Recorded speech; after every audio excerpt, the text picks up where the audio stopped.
Watter een van die volgende is 'n voorbeeld van 'n heterogene mengsel? Ons begin by A. Gedistilleerde water. Die onsuiverhede is verwyder, al wat oorbly is H2O. Hierdie is met ander woorde 'n verbinding, want die waterstof en suurstofatome is in die verhouding 2:1. Dis deel van die groep suiwerstowwe, so daardie is bloot 'n verbinding. Beton. Beton is 'n mengsel en dit gaan definitief heterogeen wees. Ons dink aan sement, ons dink aan gruis, ons dink aan sand, ons dink aan water, en as jy mooi daaroor dink, dis nie homogeen nie. Jy het nie dieselfde hoeveelheid gruis orals nie, daar is 'n oneweredige verspreiding van hierdie elemente. Ja, dit lyk op die oog af homogeen, maar as jy stukkie vir stukkie vergelyk, gaan jy sien, dis heterogeen. Dan melk, 'n interessante ene, en dit hang seker af wat jou agtergrond is. Maar ek onthou, op die plaas, toe ons nog gemelk het, as jy vars melk vat, en jy sit dit in die yskas, en jy los dit, dat dit afkoel, gaan jy sien oor tyd, 'n roomlaag vorm bo, en dan die melk is daaronder. So in daardie geval sal dit tegnies 'n heterogene mengsel wees, maar ek neem aan hierdie vraag is bedoel vir jou melk wat jy koop by jou plaaslike supermark, en dan is die melk gewoonlik gehomogeniseer, met ander woorde, jy het 'n homogene mengsel, vetdruppels wat gesuspendeer is in water. Ys is uit die aard van die saak bloot water in vaste stofvorm, en as dit suiwer water is, dan sal dit ook net 'n verbinding wees. As daar onsuiverhede in is, wel, dan kan ons daar ook lekker debatteer, maar die mees korrekte antwoord is B vir beton.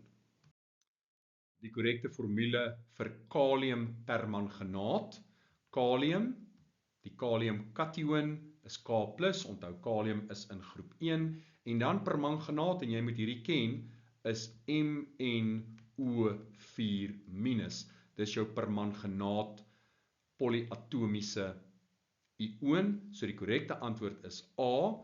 Jy mag dalk wonder, hoekom sal enige mens B kies? Jou Engelse leerder sal dit moet ken as potassium permanganate, en dikwels word daar deur Afrikaans sprekendes verkeerdelik verwys na potassium. Daar bestaan nie iets soos potassium nie, dis kalium.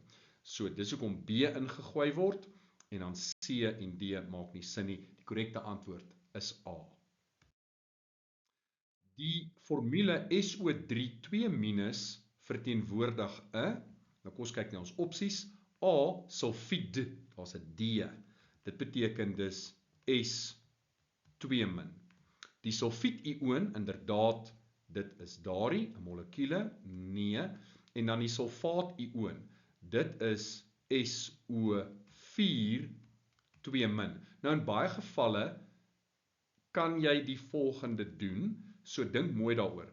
SO4-2- is die aat, ons verminder die suurstof na 3 suurstowwe, dan is dit iet, maar wat is wonderlik? Die lading bly dieselfde. SO4-2-, SO3-2- is dieselfde lading. Sulfaat, AAT, het net een meer suurstof as die IET. En die sulfied is altyd die enkele element soos op die periodieke tabel gevind as 'n ioon geskryf. Silikon, wat in groep 4 op die periodieke tabel voorkom, kan geklassifiseer word as 'n C, 'n halfmetaal, metalloïd, semimetaal. Onthou jy het 6 halfmetale wat jy moet ken: silikon, boor, germanium, antimoon, arseen en telluur. Daardie is jou 6 halfmetale. En as jy hulle het, hulle vorm so 'n trappie, alles regs van die metalloïde is uit die aard van die saak nie metale, en alles links van die halfmetale is metale. 'n Simbool wat 'n isotoop van suurstof verteenwoordig is, nou baie interessant, as jy kyk na hierdie afleiers, dan is hulle geskryf met die massagetal bo en die atoomgetal onder.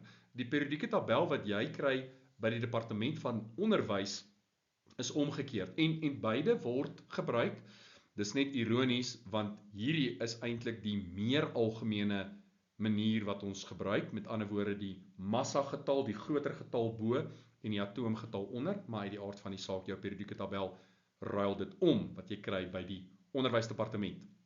Maar, Suurstof het 'n atoomgetal van 8, met ander woorde, dis die hoeveelheid protone wat daar is. 'n Isotoop het dieselfde aantal protone, maar 'n verskillende aantal neutrone. So kom ons kyk. 8, 5, daai maak glad nie sin nie. As ons dit dan moet hê, sal dit die 5de element wees met 3 neutrone. So dit sal wees boor. As ons kyk na C, beteken dit die suurstof mag geen neutrone nie. Daai sal 'n baie onstabiele element wees. En hier het ons neon met 7 neutrone. So die korrekte antwoord is A. So dit is suurstof wat bestaan uit 8 protone, 8 elektrone en dan ook 8 neutrone. Die gemiddelde afstand vanaf die kern tot by die grens van die buitenste orbitaal is die A, atoomradius. Hierdie is 'n definisie wat jy moet ken, en belangrik, gemiddelde afstand, wat jy jouself indink, elektrone beweeg rond, dis nie vas op 'n vaste posisie nie, so ons kyk na die gemiddelde afstand vanaf die kern tot by die grens van die buitenste orbitaal. Die neiging van 'n atoom in 'n molekuul om die bindingselektrone aan te trek is, die korrekte antwoord is C, elektronegativiteit.